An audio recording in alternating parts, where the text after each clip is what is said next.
Taigi tas paslaptingas filmas tai yra Back to Future, o taip sakant, DVD rinkinukas, visa trilogija viename, kaip sakant.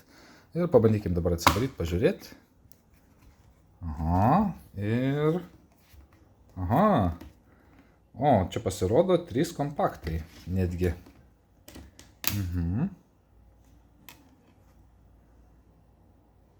Visai gražiai atrodo.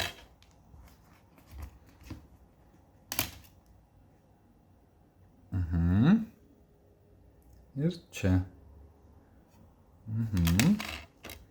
Reikės pasitikrinti, tikiuosi. Originalo kalba, tai yra anglų kalba, irgi bus. Nes apie tai labai nieko neparašyta, tik prirašyta, kad čia yra tos va kelios kalbos. Bet radau, va, soundtrack English. Tai vienu žodžiu, anglų kalboj. Labai puiku. Tik tai subtitrai yra matom kitom kalbom. Tai vat nežinau, o lietuvių kalboj buvo DVD ar vaizdaiščių išleistų šitas filmas Back to Future. Gal ką žinot? Ar lietuviai buvo išleidę su lietuvišku dubliavimu vaizdaiščių ar DVD kompaktų? Tai pakomentuokit. Nes aš kažkaip Lietuvoje nelabai su lietuviškom esu susidūręs.